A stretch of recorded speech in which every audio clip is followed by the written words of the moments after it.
Okay, in this video, I'll be putting in a new light on my side door. There is a video on my side door. You can watch that if you want. This is what the light used to look like, basically terrible. And on top of that, I'll show you here, this is the switch for it. When I go outside, you'll notice the light does not work. So those bulbs do work, and I use one in the new light, so something's up, and I think it's with the sensor because there is power to it. To cut out some of this old caulking, I'm using a multi-tool. I tried to use a utility knife, but the silicone or whatever they use seems to be so hard that the knife just wasn't cutting it, so I switched tactics and didn't include that in the video. But I am a big fan of the multi-tool for doing stuff like this, just cutting out little pieces of vinyl or cutting out old silicone that has gone hard. Get a little close up here, you can see they put silicone right on top of all the screws, which really made it a bit of a pain here because, like I said, it's gone pretty solid. You can see every single screw is pretty much filled in with this rock hard silicone. I'll spare you the 20 minutes of pain with the screws, so I just ripped it off. That's what it looks like when I eventually got it off. It's a very small device box, just a little rectangular one, but that's going to be fine, and I don't need that light anymore, so I'll just toss it down there. So one thing to note, because the light wasn't working, I did want to test it, and you can see that with the light switch on, that black wire is hot. So I go downstairs and turn off the breaker.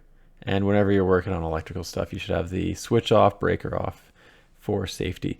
So I went to Lowe's and got this globe light. Rip it out of the box here. It is a very well packaged light, so I do have to set the camera down when I'm taking some of this stuff apart.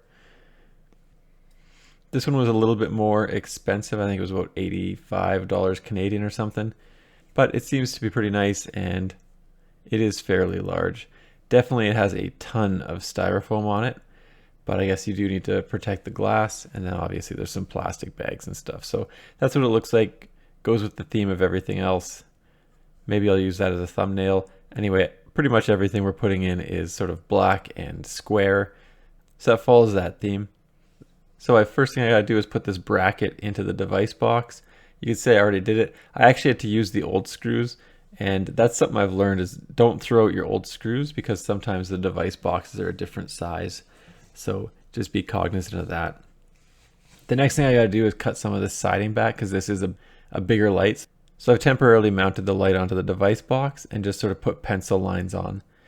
Now I'll take that multi-tool one more time.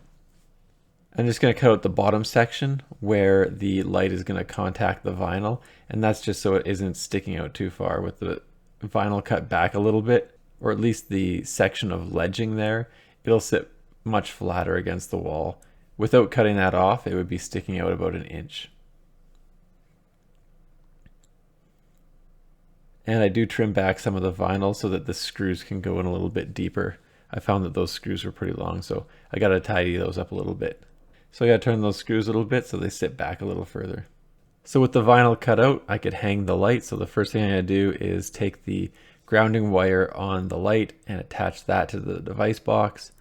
And after I get the grounding wire from the light attached to the device box, I'm going to use the wire nuts, which came with the light, and I'm going to attach the ground from the light to the ground that is also in the device box.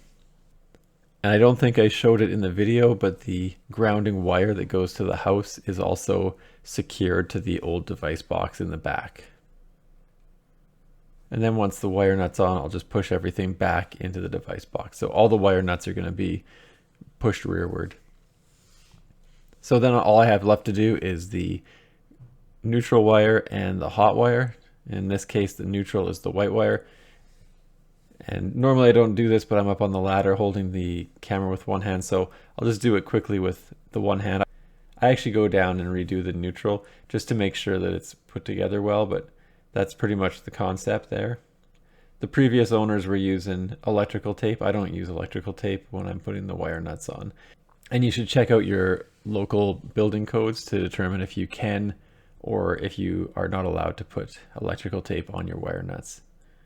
So like I said, I did redo the neutral just because I didn't want to do one-hander and then leave it at that. And then obviously I've got to do the hot wire as well. So So really no difference between how I did the hot or neutral wires. And then once both are done, I was pushing back into the device box so the morettes are back inside of the wall. And once the electrical's all hooked up, I'll just hang the light on the two screws that are on the mounting bracket, and then there's little decorative caps that go on those, so just screw those on so it pulls the light firmly against the vinyl.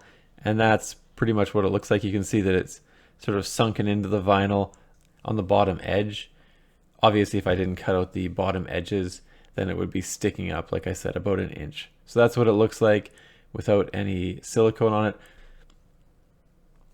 I was contemplating using clear silicone, but I changed my mind and I'm going to use the one that matches the vinyl.